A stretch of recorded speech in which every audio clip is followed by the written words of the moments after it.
wrote a blog, an article on my blog, Forbidden Knowledge blog. If you don't know, I have a huge blog with a lot of great articles on there.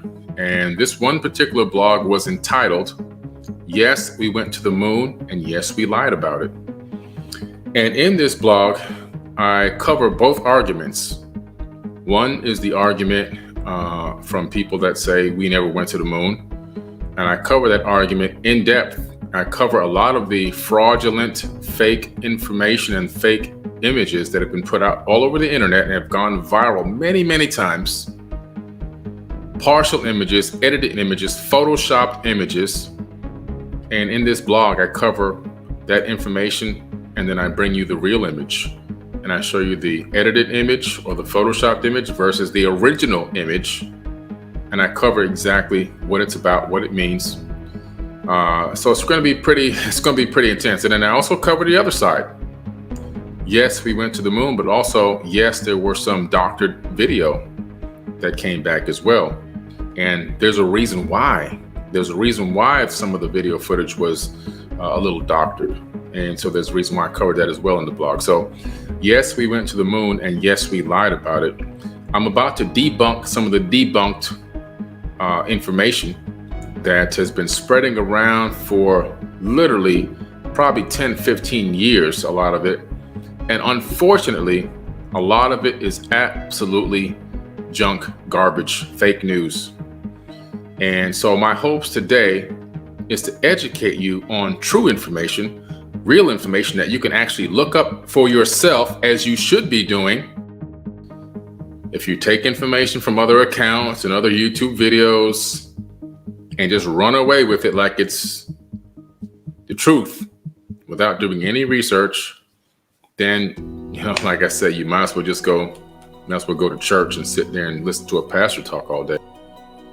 We're actually going to go to the blog. I'm going to show it right here on this video, and we're going to walk through this whole thing, literally word by word, image by image, and we're going to cover this content today on the Forbidden Rant. This is the Forbidden blog. You can go to forbiddenknowledge.com/blog, B-L-O-G. And there's a lot of blogs in here. There's literally probably a few hundred blog articles that have been written. This one I wrote March 27th. I believe that was 2019 on this particular article. It says, yes, we went to the moon, and yes, we lied about it. So let's get right into it, guys. One of the largest and oldest conspiracy theories that can be traced back to the NASA Apollo moon missions that occurred between 1961 and 1975 is the conspiracy which is fueled by several hot topics, which I will debunk in this article. Okay, let's start with the first one. Below is a fake image that has gone viral online many, many times, by the way. This image is claimed to have been taken from a Hollywood studio and supposedly proves that the crew took a fake picture of themselves on the moon. The hoaxers are looking to deceive eager truth seekers with badly photoshopped images that could easily be debunked with a little bit of research. The hoaxers know that the majority of people are lazy and will not check anything. And that's a fact. Let's take a look at this image. This is a famous image. Boy, this has been going around for so long. You see the Apollo mission astronauts here doing a training mission. And you see them standing on the ground in what looks to be the moon, but there's no helmets on. Oh my God, they got no helmets, guys. This is in the Hollywood studio. Look at this. Not exactly. Let's have a look. That's why I put underneath this photo, the conscious community has been overrun by hoaxers and pranksters on a mission to deceive the public. They exchange lies for likes and views, pretty much. This is the original image, which is readily available. You can go download it directly from the official space agency website. It's an authentic image. It's very old. It's even in encyclopedias. It's an old image. This is a classic. Get up here. This is a super classic image where you can see the astronauts here. They're standing outside.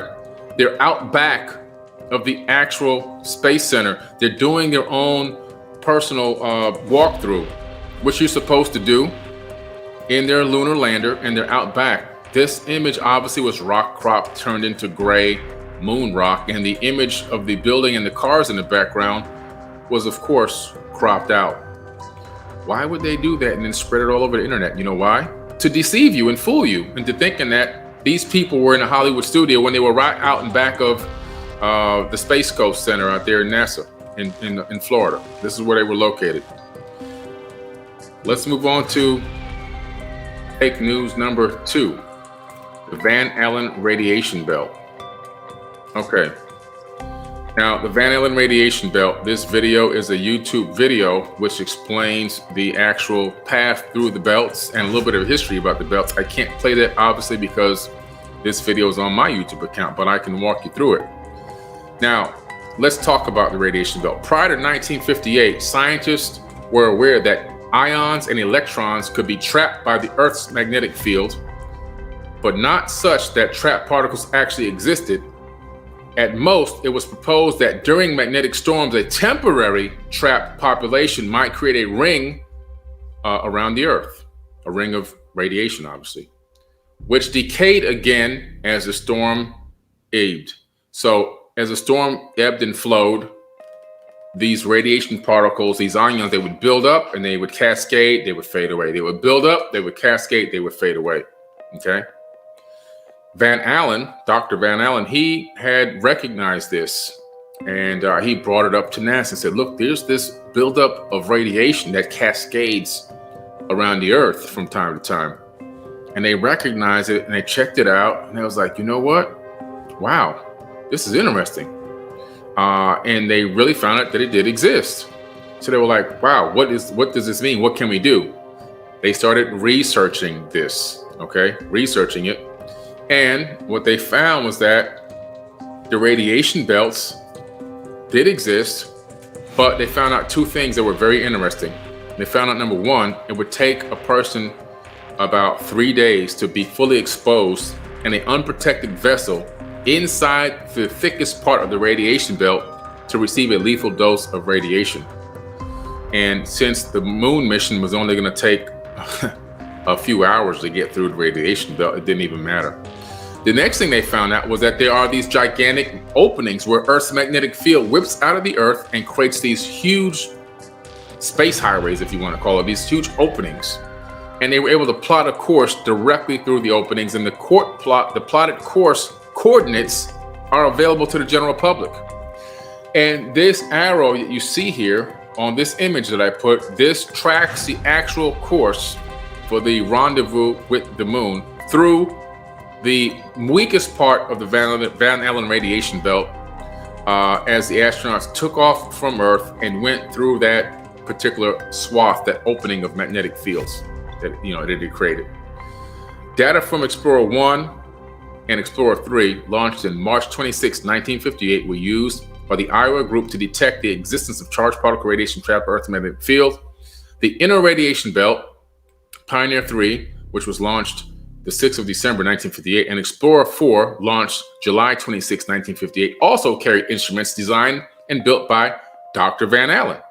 These spacecraft provided Van Allen additional data that led to the discovery of a second outer radiation belt encircling the inner belt. So yes, the Van Allen belts were discovered, but after further testing and research, it was found that there were pathways through the belts and that the charged particle effect on a person in a protected vessel was minimal. Scientists discovered that a person would need to sit in the belt for an extended period of time with no protection from charged particles. Apollo data showed that it would only take the capsule a few hours to pass through the belts, and that exposure to charged particles would be minimal. Apollo was not the first, but was definitely one of the most memorable. Apollo was the NASA space program that produced a total of 11 space flight and moon landings. This is the Apollo command module. It's a very detailed description and diagram of the actual module itself. I've seen this in person, touched it, been next to it, been all around it. And guess what, guys? You can go see it too, because it's available for you to go actually see. It's not some hidden top secret device that's hidden away somewhere. It's a intricate piece of machinery and technology. The first 4 flights tested the equipment used in the Apollo program. 6 of the other 7 flights landed on the moon. The first Apollo flight happened in 1968. The first moon landing took place in 1969. And the last moon landing was 1972. A total of 12 astronauts walked on the moon. The astronauts conducted scientific research there. They studied the lunar surface and they collected moon rocks to bring back to Earth. I actually have one of those rocks, or a fragment of one, because guess what? You can actually buy some of that stuff. It's available. What spacecraft were used for the Apollo program? So I went into depth about the spacecraft itself. NASA designed the Apollo command module for this program.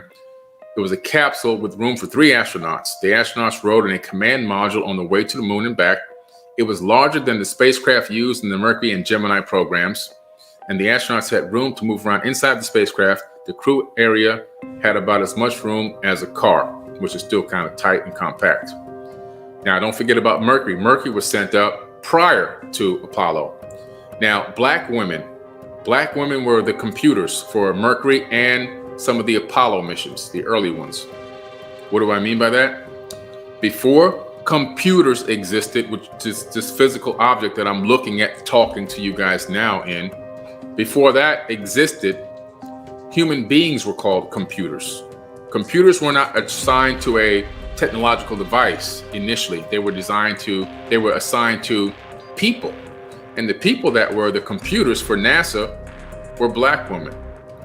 I'm talking about dozens of black women that did all the mathematics, that did all the mind-bending mathematics for NASA. They're called Hidden Figures. And if you haven't seen the movie Hidden Figures, you need to watch it ASAP. Hidden Figures. And these women did a phenomenal job. They were incredible. And they calculated all the trajectories for launch windows, for deployment, for ejections, for coming back and landing, splashdown zones. All that was calculated by the human brain, all by black women. Now, some people say, why you guys say they're black? Why you guys say they're black? Because it's important for me to mention that, because the majority of the people that don't believe this happened are black people. Okay, because once again, we've been deceived. This is a fact, whether you like it or not. This footage here, I can't play this video because this is on my YouTube account, but if you go to my blog, you could check it out. Okay, you can check out the video. In the method ultimately employed, lunar orbit rendezvous, a powerful launch vehicle, Saturn V rocket, placed a 50-ton spacecraft in a lunar trajectory. The spacecraft had 3 parts. The conical command module, the CM, carried 3 astronauts. The service module, which was called the SM, was attached to the back of the CM and carried its fuel and power to form the command service module, the CSM. Docked to the front of the CSM was the lunar module, the LIM. They call it the LIM, but it's really the LM, the LIM. 1 astronaut stayed in the CSM while the other 2 landed on the moon in the LIM. The LIM had a descent and ascent stage. The descent stage was left on the moon, and the astronauts returned to the CSM in the ascent stage, which was discharged in lunar orbit before re-entering Earth's atmosphere. The SM was jettisoned and burnt up, and the CM splashed down in the ocean. The lunar orbit rendezvous had advantages of requiring only 1 rocket and saving fuel and mass, since the LIM did not need to return to Earth. And all these calculations were done initially by women at NASA and the very first IBM computer, which came a little bit later, which was about the size of this room that I'm sitting in. Watch the movie Hidden Figures. My grandfather, Ronald Stevens, was a hidden figure. What did he do? He actually had a mission where he was working with NASA, and he was helping to design. He was a master architect. He was helping design the very first launch tower. The very first launch tower at NASA for the space shuttles. This is the infamous blueprint mission. I can't play this video of this astronaut putting on this suit because it's already up on YouTube, but I'm going to show you the moon boot info anyway, but without the video. There's a video on my blog that you can go watch of an astronaut putting on the actual space suit with the overshoe. So everyone sees this image here on the left, space boots. Look, guys, they don't have any grooves on the bottom. Look at this image of this footprint on the moon. Look at this. I can't believe they scammed us like this. Look, look, look. Oh my goodness, this is, whoa. Okay, again, did anybody just take time to look this up? Below is the infamous boot print. This photo has been passed around the internet like a hot potato. Once again, the hoaxers have taken advantage of people that are lazy, that are too lazy to do any real research. They hedge their bets on the laziness of truth seekers that want to believe everything is a conspiracy. This is really unfortunate. Here's the full picture, guys, that they always make sure you never see. I've seen this in person. Guess what? I've touched this.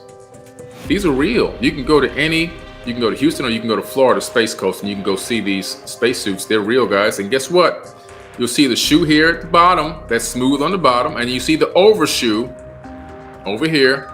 The overshoe slips on with the Velcro straps and has the actual boot prints on the bottom. The overshoe is a Kevlar boot to prevent the astronauts from, of course, getting any sharp cuts or anything like that on any of those sharp rocks. As well as this shoe, there's an x-ray of the shoe in the video and everything else. You can look at that.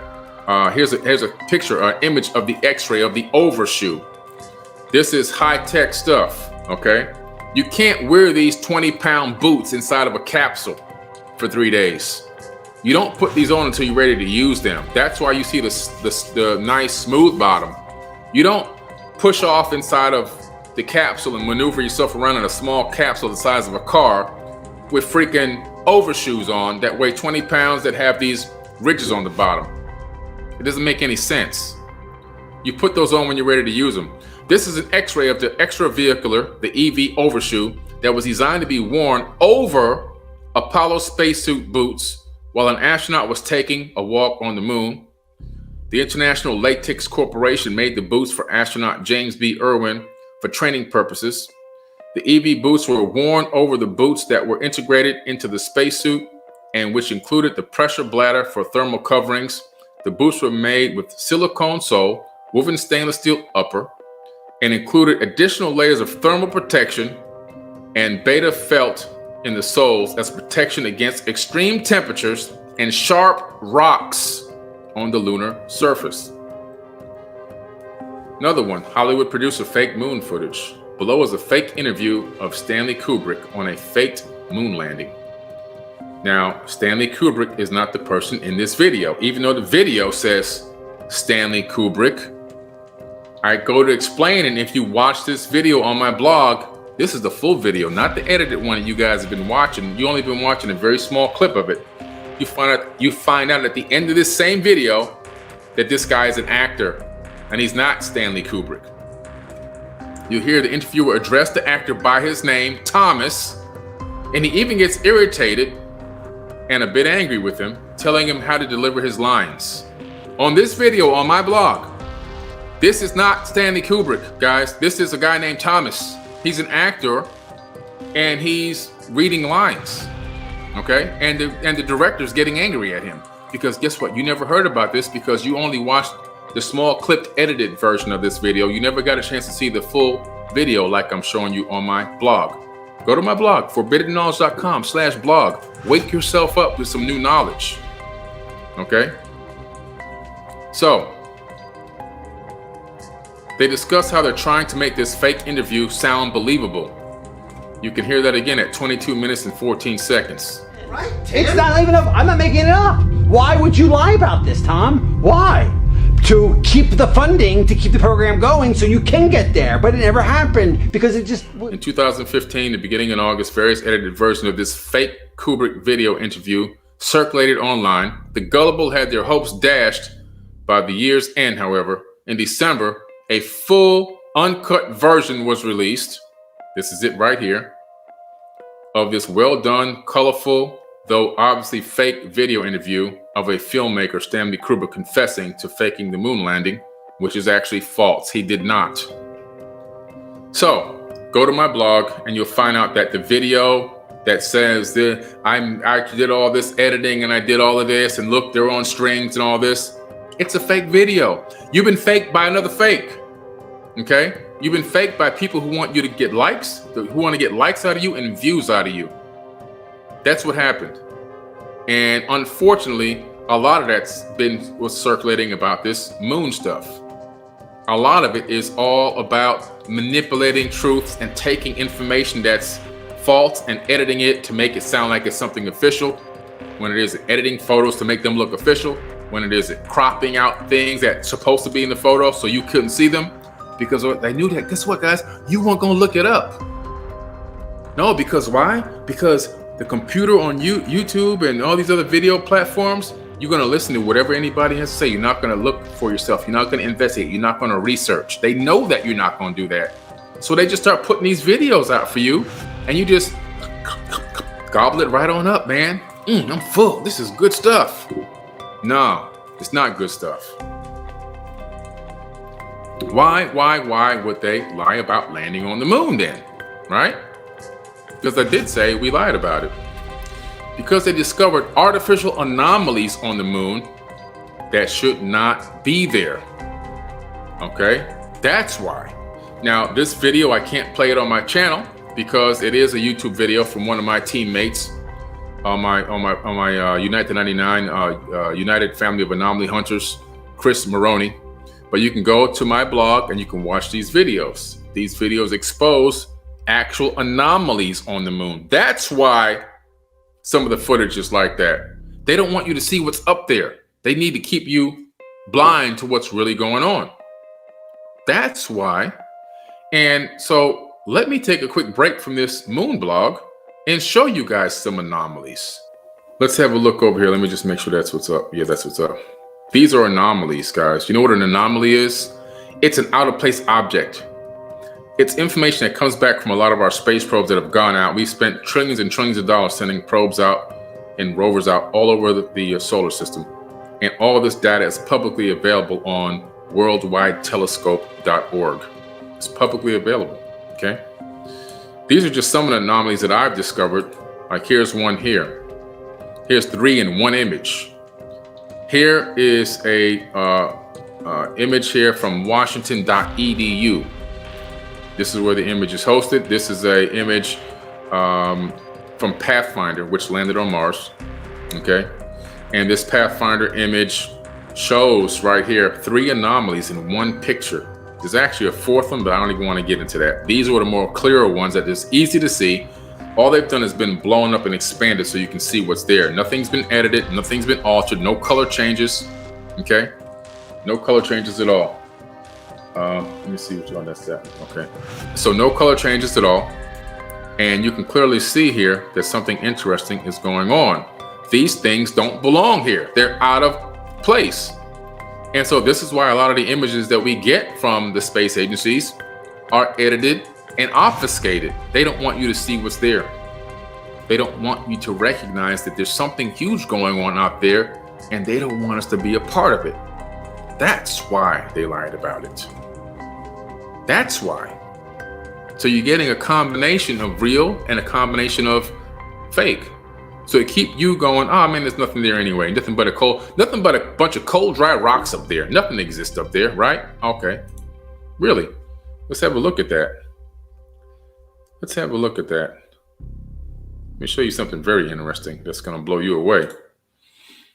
This is Victoria Crater. You can get this on photojournal.jpl. It's hosted by the JPL, which is one of NASA's biggest contractors, .nasa.gov. And this is about a 4-story tall Egyptian, looks like a sarcophagi or statue carved out of the side of Victoria Crater. What's that doing there, guys? What is that doing there? Yeah. Let's have another look at something else here interesting. There's so much stuff here I can go on and on and on. What's this, guys? This is another one of these amazing images taken by Spirit rover. This was the last image that Spirit rover took. This was the last image that it took before it was actually destroyed or stopped sending a signal all of a sudden. This is the last image. This should be on every channel on TV. How come it's not? You can easily see that this is not a rock. It doesn't take a genius. Heck, I even think a person that doesn't even have good vision can see what's here. Somebody with less than 20/20 vision can easily see what the heck is going on here. It's not a mystery. Okay? It's not a mystery at all. And so because of that, we got to ask ourselves a question. What the hell is going on up there? Well, I'll tell you what's going on. They don't want you to know that there's operations going on out there. Yeah, breakaway civilizations going on out there. And guess what? We ain't invited. That's what's going on. Do you think that all these billionaires that are talking about going to Mars on a one-way trip, Elon Musk, Jeff Bezos, and all these other billionaires that 80,000 had already paid to go, you think that they're gonna go leave the creature comforts of Earth and all this luxury? They got butlers, they got maids, they got yachts, they got helicopters and planes, they got sports cars, they got the life, right? You think they're gonna go live on a cold, dry rock? No, man, there's an infrastructure being set up, and it's been worked on for decades. It's just now beginning to culminate, and by 2025 to 2035, you're going to see people moving there. Now, they may come in front of the camera in their tin can spacesuit and wave at the camera, but when that camera goes off, they're pulling that thing off. Because guess what? Pull down the science data from the REMS unit. It tells you the temperatures on Mars. Guess what it is in summer? 99 degrees. Highest temperature recorded at the equator. 99 degrees. Yeah. Today in Florida, and where I live in Fort Lauderdale, it was only 80 degrees. All right. Interesting. Take a look at this image, guys. What is this? What are these? What are these? This is on Mars as well. Okay. This is another JPL hosted image. What are these things here? Take a good look. I don't know. I don't know what they are. I just don't think they're rocks. I don't think that these are rocks inside of this rock. You understand what I'm saying? This is why they don't show you everything. They don't want you to see these types of things. They don't want you to know that this stuff exists. They don't want you to know that this is up there. What is this? An R2D2 type artifact on Mars. Official images. This is all from all my links are provided. I provide the links to everything I show because why? I want you to research it. Unlike a lot of these other accounts, they never give you the book sources like I give you the book sources. They never give you the science articles like I give you the science articles. They never back their work by science and information that's verifiable. They never back it by any ancient text. They're just talking off the top of the head, man, and taking chopped up images with no links, no source material, and people take it and run away with it. Well, I provide you the sources so you can check it out yourself and see, oh wow, this is pretty interesting. This is pretty interesting stuff. Let me see if I can find something really crazy here. There's so much stuff that's just crazy.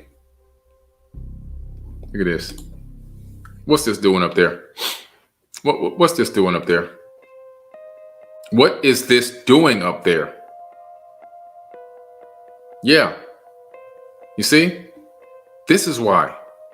Yes, they went to the moon, but yes, they lied about it because this stuff that I'm showing you here, this incredible stuff like this on the moon. I mean, look at this. You don't have to have good eyesight to see what's going on here. They tried to obfuscate the image. They tried to make it as blurry as they possibly could. But guess what? It's still plain as day that inside that red circle is something strange that we can recognize with our eyes as something we can see on this planet. If you sit there and take a look at it, you'll see it as well. And guess what I always provide? The source image. This is from Sol 1112. I discovered this in 2012. I discovered this in 2012.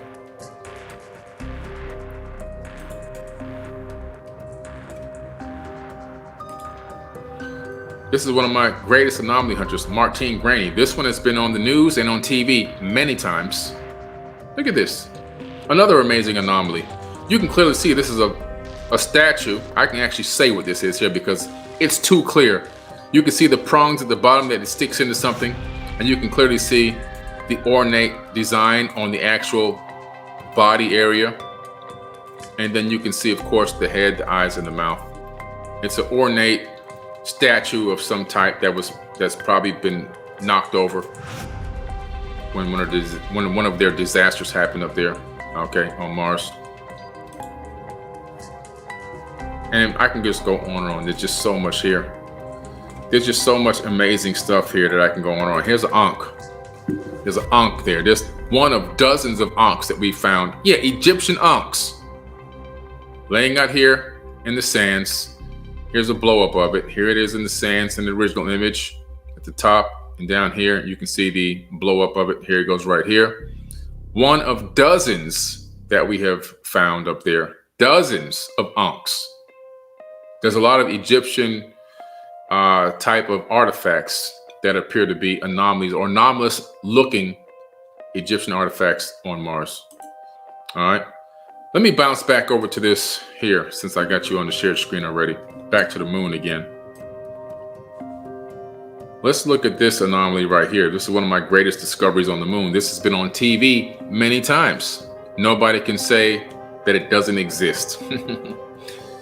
So what I did was I said, you know what? Let's find the actual video of the limb ascending back to the command module, to the CSM. So I searched through the archives, and there's a link to that right here. At the bottom of this image is a link to the actual original video and the archive that you can go pull it down yourself. You don't need me. You don't need me because I give you all the sources. That's why you got to go to the blog and follow the links yourself. This is a dome structure here, a massive dome structure. What I did was I said, how can I get images that haven't been obfuscated, that haven't been altered in any kind of way? And I sat back for a minute and I was thinking. I said, the original video footage. If I can get my hands on the original video footage, then I can take it and I can screenshot it, put it into Photoshop, and I can blow it up and I can see what's down there. And that's exactly what I did. And anyone can do this. Anyone with no experience at all can do this. It's not magic. It's very simple. All you gotta do is turn the contrast down and everything pops right up. Why contrast? Because the reflection of the sun off the surface of the moon is so bright, it actually dulls everything out that's down there. On the ascent back from the limb back to the command module, guess what? All you have to do is screenshot that area of the ascent video, put it into Photoshop, turn the contrast down, everything pops out. What popped out for me was this massive dome. Now there's a measuring tool that you can use to measure the height of these objects in the dome. Some of these objects are up to 1 mile tall off the surface of the moon, inside this dome. Inside this dome, and you can see this outer courtyard area, which I'm just calling it that because I don't know what it is. I just don't know, but I'm calling it a courtyard area. I'm not saying that it is. This is a weird anomaly. This is on the moon. If I'm, creating a mission to go to the moon, and because I've sent, got to remember, before humans were sent there, they sent satellites up there to orbit the moon in low lunar orbits and scan the moon looking for the best landing place and so forth and so on. And also to make sure that it was going to be at least safe enough to somewhat for them to, they had to collect data to make sure, okay, we know this is atmospheric data. We know what gases are there. We know everything. Now we go, okay, we think we can build something that a person can actually survive this. So during that process, the images came back from those satellites were mind-blowing. They found anomalies everywhere. So the moon mission was really a reconnaissance mission. It's a mission for people to go there and pick stuff up and bring it back. Not just moon rocks, but actual things laying around on the surface in shambles. If you go into the Terra Papers, which is ancient Native American history, you go into the Terra Papers, you go into the Mahabharata, you go into the Sumerian tablets, you discover that there was this war. You go into the story of Atlantis. It's all the same story.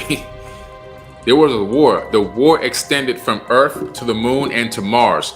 That's why Mars is in shambles, and that's why the moon is in shambles.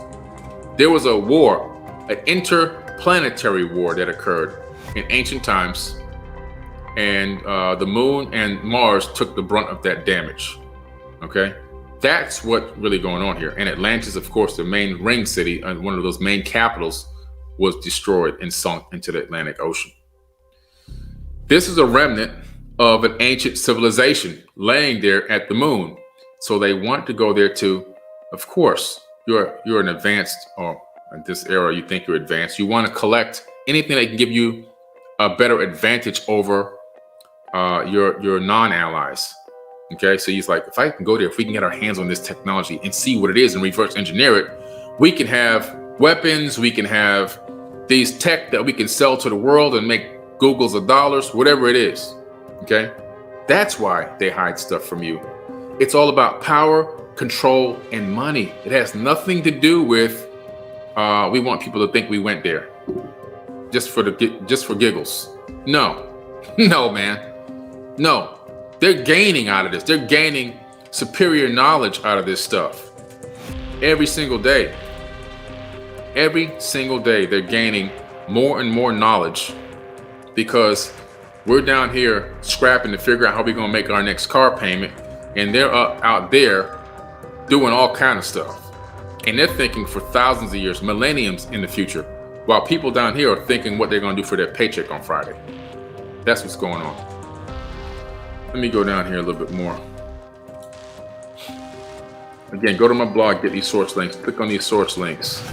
Apollo 11, 1969, video source NASA, limb returning to Apollo. Screenshot that image, open it up in your photo program, whatever program you got, doesn't matter what program it is, and turn your contrast down. And all of a sudden, you're gonna be like, holy crap, Billy was right. There's domes all over the place down here. That's where they landed. Man, they were down there gathering up stuff. Secret, and we bring it back, and now we control it. We control our own destiny. We control the power that we can wield over people. Now what they say is, okay, we got too many people inquiring now. Too many people are catching on. We're gonna move space into private industry. So all of a sudden you saw this big push. Now the only way you can go to space is on a private company. SpaceX, Blue Origins, Virgin Galactic, Bigelow Aerospace, so forth and so on. Okay, you can only go to space that way. You can only launch, cargo into space that way. Payloads. If you want to if you want to launch a payload, you gotta, anybody can launch a satellite. I don't know if you knew that or not. If you have enough money, you have a satellite, a research satellite or something like that, you can actually get it cleared as long as it doesn't do anything that's scamming and crazy. You can get it cleared, and you can actually pay a private space company to launch it for you into space. You can do that. Anybody can do it. Anybody can do it. It's not like, oh man, I gotta be in this government or politics or top secret Pentagon. No, anybody. They got students doing this, man. It's bare bones basic. It don't even cost that much money. Okay? But if you get into that, you'll find that it's all private space. NASA has used private space rockets to get into space. Why? Because if it's in private, guess what? Nothing has to be disclosed to the public. There is no more Freedom of Information Act on the information, on the data. It's not free to it's not open to the public anymore. When you move it into private, that's it, guys. Sorry, nothing we can do. We can't tell you anything. This is a private corporation. Private corporations don't have to share any information with you. That's what's going on. The Clementine mission. I knew that this Clementine mission, this is the Clementine, you're looking at here, two gentlemen standing next to the Clementine satellite that was sent to a low lunar orbit. I knew that this Clementine mission, which was launched in 1994, was weird. Because as soon as I started looking into it, the name Clementine, it just struck this old song in my brain from when I was growing up. An old country song. Oh, my darling Clementine, you were lost and gone forever. Oh, my darling Clementine. So as soon as I saw Clementine, a Clementine mission by the military, I said, oh my God, I bet the deeper I look into this, it never came back. And sure enough, it never came back. It was lost and gone forever. Clementine was a joint project between the Strategic Defense Initiative Organization and NASA. The objective of the mission was to test sensors and spacecraft components under extended exposure to space environment and to make scientific observations of the moon and near-Earth asteroid 1620. The observations included imaging at various wavelengths, including ultraviolet and infrared, laser-ranging altimetry, and charged particle measurements. These observations were originally for the purpose of assessing the surface of mineralogy on the moon. They want to figure out, can we mine this sucker for some money? Can we make money mining the stuff on the moon? Is what they really want to find out. The military was in charge of this mission. Clementine was launched on January 25th, 1994, and it was launched from Vandenberg Air Force Base on a Titan rocket. After 2 Earth flybys, lunar insertion was achieved on February 21st. Why 2 Earth flybys? Because you have to do something in orbital mechanics called gravitational assist. So in orbital mechanics, if you want to save fuel, you only have a limited amount of fuel in these capsules. You can't send up too much mass into space, because the more mass you send, the more mass you need the more rocket fuel you need to get into space, and the rocket fuel adds more mass. So you have this catch-22 situation. So you have to really conserve weight when you're doing rocket launches into space because of the archaic technique that we're using to do it, okay? So you have 2 Earth flybys, which you orbit the Earth, you orbit the Earth at a specific angle and in motion and range of motion in terms of speed, and then you can create this gravitational assist which can slingshot you to your destination based on orbital mechanics. Okay, so let's see here. It says it was achieved on February 21st. Lunar mapping took place over approximately 2 months in 2 parts. So this thing was orbiting the moon for 2 months straight. The first part consisted of 5-hour elliptical polar orbit. Now, in a polar orbit, you can scan every square inch of land on a space body. Okay, and the reason why is because, let me see what I can use here. Okay, let's see. I'll use this. This is my GoPro. So let's say this is the moon and it's orbiting, right? It's spinning on its own axis. Now, if you orbit the moon this way while it's spinning on its axis, as the satellite is orbiting the moon in a polar orbit, this is a polar orbit. This is not an equatorial orbit. You can scan and take images and video and topography analysis of the atmosphere, all the atmospheric data, everything you want, you can get while it's rotating on its own axis. This is a polar orbit. And by doing that, you create these swaths of data, and they can all be stitched together, and you get a complete topography analysis of the entire surface of the entire space body. In this case, it's the moon.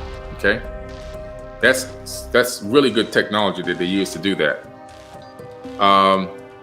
This allowed global imaging as well as altimetry coverage of 60 degrees south to 60 degrees north. That's what I just explained to you. After leaving lunar orbit, a malfunction in one of the onboard computers on May 7th caused a thruster to fire until it had used up all of its fuel, leaving the spacecraft spinning at about 80 RPM with no spin control. This made the planned continuation of the mission, a flyby of a near-Earth asteroid, impossible. The spacecraft remained in geographic orbit and continued testing the spacecraft components until the end of the mission. So in my personal opinion, the mission planners never expected the spacecraft to complete its mission and return home, because the name Clementine gives us a little bit of a hint. The lyrics of the song Clementine: "Oh my darling Clementine, oh my darling, you are lost and gone forever."